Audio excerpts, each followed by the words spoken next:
उमरागाम Rob के संकरे service road को लेकर जनता में उबाल, ट्रैफिक जाम से बस सेवाएं ठप।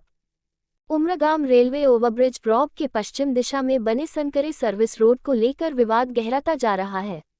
इस रोड की खराब स्थिति और कम चौड़ाई के कारण स्थानीय लोगों में भारी आक्रोश देखने को मिल रहा है। आज इसी समस्या के चलते गुजरात और महाराष्ट्र की बस सेवाएं भी ठप रहीं। उमरागाम रेलवे स्टेशन के पश्चिमी हिस्से में स्थित बड़ी जीआईडीसी औद्योगिक एरिया में हजारों लोग काम करते हैं और वे प्रतिदिन ट्रेन से यात्रा करते हैं, लेकिन संकरे सर्विस रोड के कारण यहां भारी ट्रैफिक की समस्या उत्पन्न हो रही है। स्थानीय लोगों का आरोप है कि इस रोड का निर्माण तकनीकी रूप से सही तरीके से नहीं किया गया।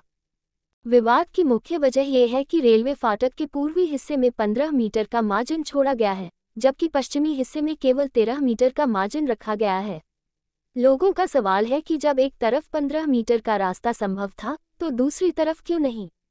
यदि दोनों तरफ 15 मीटर का रास्ता होता तो ट्रैफिक की समस्या काफी हद तक हल हो जाती। स्थानीय नागरिकों का कहना है कि जिनकी जमीन रोड में आए है, उन्हें मुआवजा भी दिया गया है, फिर भी अतिक्रमण क्यों नहीं हटाया जा रहा? अगर रोड को 15 मीटर तक चौड़ा कर दिया जाए तो अधिकतर समस्याएं स्वतः ही सुलझ सकती हैं। गौरतलब है कि उमरागाम रेलवे स्टेशन को Amrut Atal mission for rejuvenation and urban transformation योजना के तहत आधुनिक बनाया जाना है। ऐसे में सर्विस रोड की यह स्थिति लोगों के लिए हैरान करने वाली है। स्थानीय लोगों की मांग है कि सरकार जल्द से जल्द इस रोड को चौड़ा करे और ट्रैफिक की समस्या का स्थायी समाधान निकाले। बस सेवाओं का बंद होना और नागरिकों का आक्रोश इस मुद्दे की गंभीरता को उजागर करता है। अब देखना होगा कि आने वाले दिनों में प्रशासन इस पर क्या कदम उठाता है।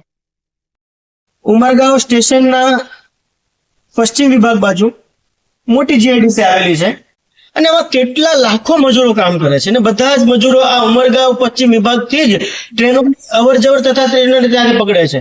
હવે આ લાખો મજદૂરોને ભાઈઓને બહેનોને આવવા જવા માટે એટલો જે રસ્તો એકદમ એટલો સાંકડો રાખેલો છે કે વર્ણવી ન શકાય। તમે પૂર્વ વિભાગમાં જઈને જુઓ તો 15 મીટર રોડની ફાળવણી થઈ છે, જ્યારે પશ્ચિમ વિભાગમાં કેવલ 13 જ મીટર કેમ?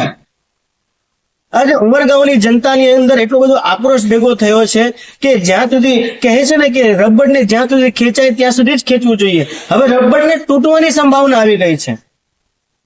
બીજું સૌથી મોટી વાત એ છે કે ઉમરગાંવ રેલવે સ્ટેશનને અમૃત યોજનાની અંદર આપવામાં આવેલું છે, અમૃત આધુનિક યોજનાની અંદર આપવામાં આવેલું છે। તો ભવિષ્યમાં આ મજદૂરોની સંખ્યા, આપણા ભાઈઓ બહેનોની સંખ્યા વધતી જશે, ઘટશે નહીં।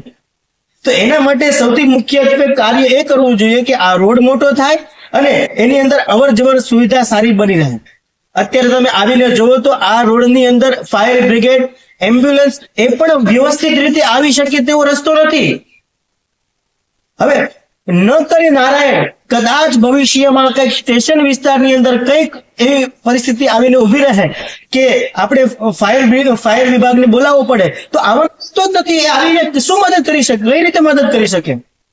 હવે છેલ્લી વિભાગે છેલ્લા સમયે આવીને એમ કહેશું કે ત્યાં રોડ જ નથી તો અમે કઈ રીતે આવીએ? તો એની પાળ આપણે અત્યારથી બાંધવી જોઈએ કે જેથી ભવિષ્યમાં આવી બધી તકલીફો ન આવે।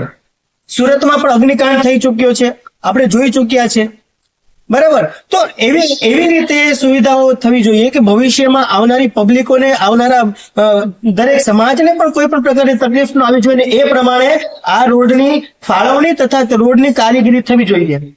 પુલની નીચેનું કામ અને આ રોડનું કામ ખૂબ જ દયનીય છે, ખૂબ જ દયનીય છે। એકવાર તમે પુલની આજુબાજુ તમે એકવાર અવર જવર કરીને જુઓ। હું સરકારને એકવાર આ કહું છું, એકવાર તમે આવીને જોશો તો તમને ખ્યાલ આવશે કે આ કારીગરી કેટલી મંદ અને કેટલી દયનીય હાલતમાં ચાલી રહી છે। બસ એક જ અપીલ છે કે આ ઉમરગાંવની જનતાને, આ દરેક માનવ સમાજને કોઈ પણ પ્રકારની તકલીફ ન થાય, રોડની આજુબાજુમાં અવર જવરની જે કંઈ પણ સુવિધા છે એ સારી રીતે મળી રહે।